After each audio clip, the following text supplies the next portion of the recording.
Hello everyone. I hope you all are staying safe at your homes.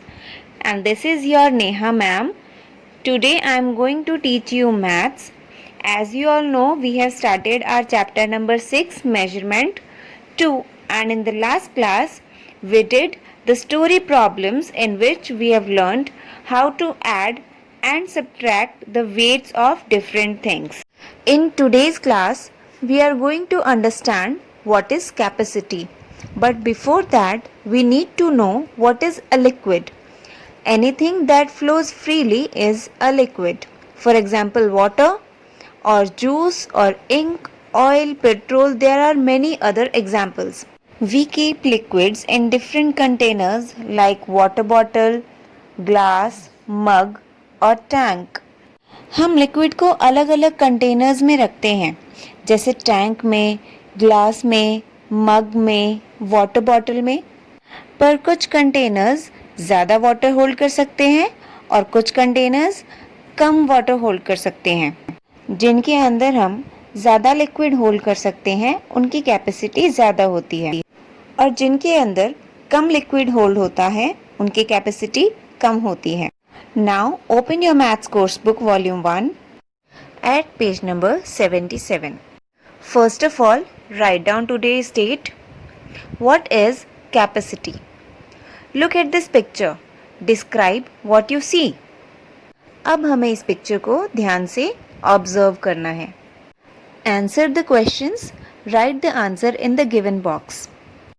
How many food vessels can you spot in the picture? यहाँ इस lady के hand में आपको कितने food vessels नज़र आ रहे हैं? There are 5 food vessels. Number 2, how many large sized vessels are there? यहाँ आपको कुछ लार्ज साइज के वेसल्स नज़र आ रहे होंगे. You have to count them. There are 4 large sized vessels. Now turn the page and come to page number 78. The amount that any given container or vessel can hold is called its capacity. As I told you earlier, जैसे ma'am ने आपको पहले बताया था, एक container कितने liquid को hold कर सकता है या अपने अंदर रख सकता है, वो उसकी कैपेसिटी कहलाती है. Sometimes we can guess how much a container can hold just by looking at its shape and size. In some cases, we have to measure the container to tell its exact capacity. कुछ cases में हमें container की shape और size को देखकर उसकी capacity पता चल जाती है, लेकिन कुछ केसेस ऐसे भी होते हैं जिनको हमें देखकर पता नहीं चल पाता कि उसकी कैपेसिटी क्या है, इसलिए हमें उनको मेजर करना पड़ता है.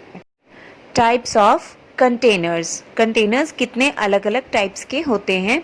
Look at the following pictures. Containers used to store water.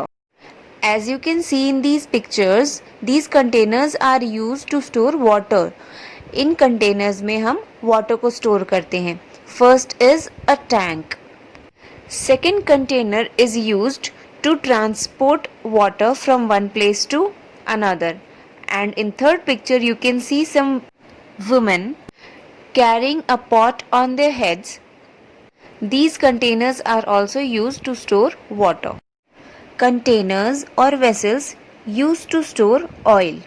You can see these two pictures. These containers or vessels are used to store oil.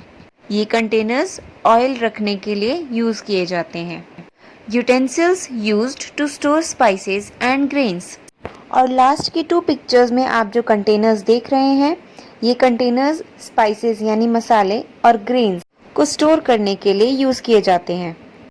I hope now you all have understood what is capacity. एक container कितना amount hold कर सकता है, ये उसकी capacity कहलाती है. Now turn the page and come to page number 79. Let's try 5. Complete the given drawing. How do the people staying close by collect and store water. इस क्वेश्चन में आपके आसपास रहने वाले लोग किस टाइप के कंटेनर में अपना वाटर स्टोर करते हैं, वो कंटेनर ड्रॉ करना है. Some hints are also given like bucket, or overhead tank? You can draw any of them. Let's find out. Order of capacities. Let us compare the capacities of various containers. तो अब हम इन containers की capacities को compare करने वाले हैं. As you can see in these three pictures, तीनों ही containers अलग अलग कैपेसिटी के हैं. First is overhead water tank, test tube and the third one is tumbler. क्या आप बता सकते हैं कि इनमें से किसकी कैपेसिटी सबसे कम होगी? Yes, the correct answer is test tube. And the second one will be tumbler. और सबसे ज़्यादा कैपेसिटी किसकी होगी? Yes, the correct answer is overhead water tank. Now come to page number 80. We can see that the overhead water tank has the maximum capacity and the test tube has the least capacity. So, if we have to arrange them in increasing order of their capacities, it will be number 1 test tube, number 2 tumbler and number 3 overhead water tank. अगर हम इन containers को increasing order में arrange करते हैं तो सबसे कम capacity है test tube की, उसके बाद आता है टम्बलर और सबसे ज़्यादा कैपेसिटी है ओवरहेड वाटर टैंक की. Now come to let's try 6. Question number 1. Tick the one which has more capacity. जिसकी कैपेसिटी ज़्यादा है उसको टिक करना है. In the first box we can see two pictures.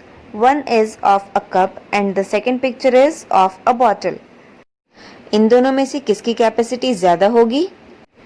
Yes, the correct answer is water bottle.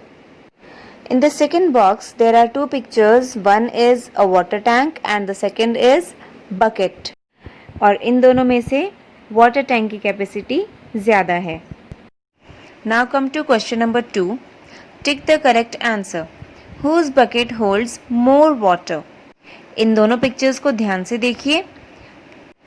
किसकी bucket की capacity ज़्यादा है, आतिफ की या रमन की? रमन की बकेट ज़्यादा बड़ी है इसलिए उसके बकेट की कैपेसिटी भी ज़्यादा होगी. So the correct answer is Raman's bucket. In the same way, you have to do questions given on page number 81 in which you have to compare the capacities of different objects.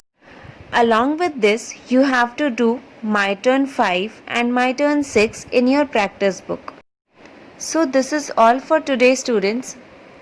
If you don't have book or fair notebook, maintain your work in any notebook which is available at your home. Image of each and every page is being provided to you. Do your work neatly and according to the pattern. Stay home and stay safe. Bye-bye.